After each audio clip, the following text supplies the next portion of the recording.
Sir आपका नाम?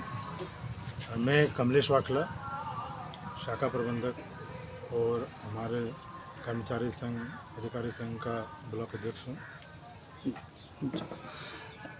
ये जो मणिपुर में हिंसा को लेकर और अभी हाल में वर्तमान में मैहर सतना में जो 10 साल की लड़की के साथ बलात्कार हुआ है, मणिपुर में जो हिंसा और महिलाओं को परेड कराने और सामूहिक बलात्कार और हत्या को लेकर आप किस तरीके से सोचते हैं? आप क्या संदेश देना चाहेंगे देश को? देखिए, यह जो घटनाएं हो रही है, विशेषकर महिलाओं के साथ जो इस तरह की कृत्य किए जा रहे हैं, यह संपूर्ण महिला वर्ग के लिए एक चिंताजनक का विषय है। और हमारे देश में विभिन्न राज्यों में, विशेषकर मणिपुर, मेघालय, मिजोरम और अन्य राज्यों में महिलाओं के साथ इस तरह की बर्बरता और निवर्स्त कर परेड कराना और उनके साथ बलात्कार करना और फिर उसके बाद निर्मम हत्या कर देना, जहाँ महिलाओं के प्रति पुरुष प्रधान समाज का जो सोच है, जो कृत्य है, वह संपूर्ण मानव समाज को शर्मसार करने वाला है।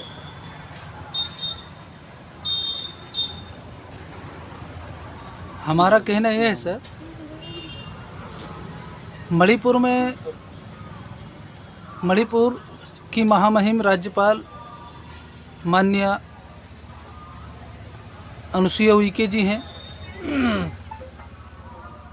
केंद्र में, और हमारे देश की महामहिम राष्ट्रपति माननीय द्रौपदी मुर्मू जी हैं।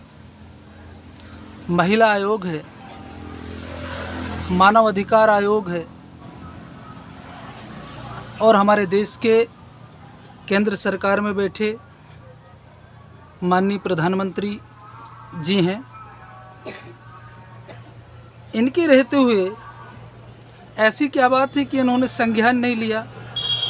मणिपुर और केंद्र सरकार को आप किस तरीके से देखते हैं? जैसे कि 3 महीने तक वहाँ की इंटरनेट सुविधा बंद कर दी गई और ये हत्या, बलात्कार, हिंसा कंटिन्यू बढ़ती रही, उसको लेकर किसी ने संज्ञान क्यों नहीं लिया?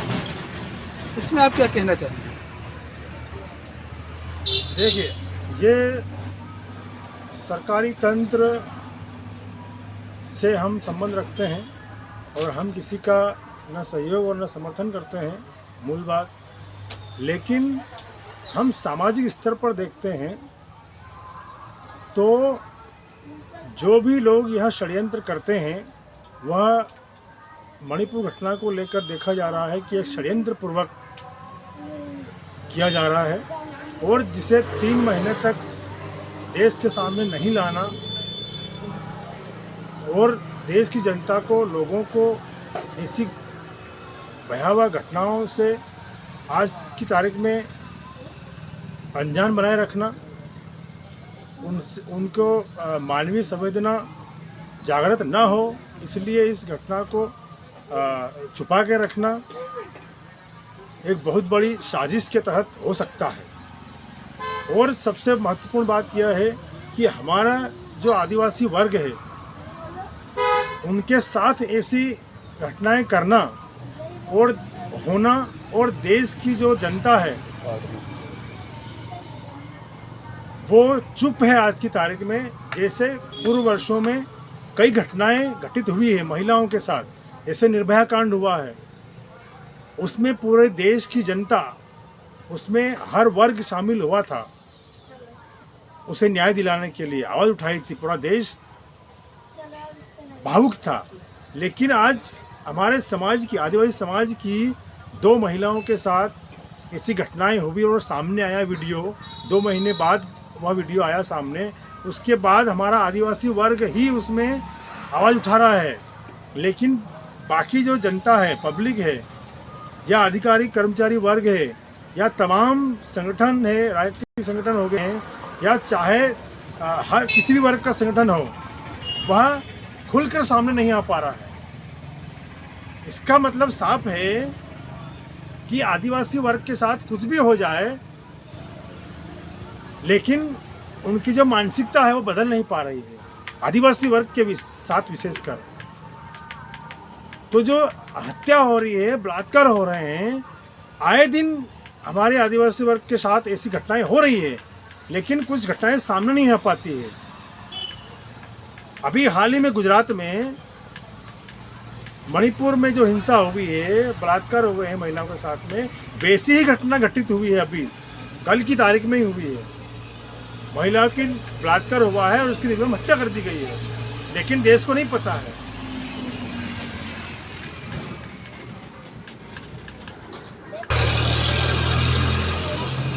दिनांक 23/7/2023 से आंदोलन में बैठे अधिवक्ता देवसिंह कुमरे, राष्ट्रीय विधि सलाहकार दादा वीर सिंह उइके जी, घुघरी वाले हीरालाल धुर्वे जी, पंचमलाल जी और तमाम सर्वादिवासी समाज के साथी कंटिन्यू इस आंदोलन पर बैठे हैं। आपका कर्मचारी अधिकारी संघ लखनादौन इस आंदोलन में किस तरीके से सहभागी हैं? आप इस आंदोलन में को लेकर आप क्या कहना चाहते हैं? मैं सर्वप्रथम हमारे अधिवक्ता माननीय देवसिंह कुमरे साहब को और हमारे बड़े बुजुर्ग मार्गदर्शक हमारे समाज के, उनको और तमाम साथियों को और आदिवासी समाज के लोग जिन्हें उनके अंदर जो संवेदना जागी है समाज को लेकर, मैं सर्वप्रथम उनको नमन करता हूँ, जोहार करता हूँ। और हमारे अधिकारी कर्मचारी संघ के तरफ से मैं यह कहना चाहता हूँ कि यह कोई एक व्यक्ति का काम नहीं है, यह हमारे समाज की महिलाओं के साथ और हमारे देश की जो पहचान है, नारी शक्ति है, भारत माता जिससे हम भारत देश को संबोधित करते हैं, उनका ही यह अपना अपमान है। उस अपमान में केवल एक वर्ग को शामिल होना या वही आवाज़ उठाएं ऐसा नहीं है, बल्कि इसमें प्रत्येक कर्मचारी अधिकारी वर्ग को, तमाम संगठनों को इसमें शामिल होना चाहिए और अपने देश की महिलाओं के साथ जो अन्याय हो रहा है, अत्याचार हो रहा है, उसके न्याय के लिए हमें इस मंच पे, इस स्थान पर आकर न्याय की अपील करना चाहिए और हमारे जो जिम्मेदार लोग हैं उन्हें बताना चाहिए कि हम सभी समाज के लोग, सर्व समाज के लोग इस घटना को लेकर शर्मिंदा है और उसकी न्याय की गुहार करते हैं। ऐसा करना चाहिए।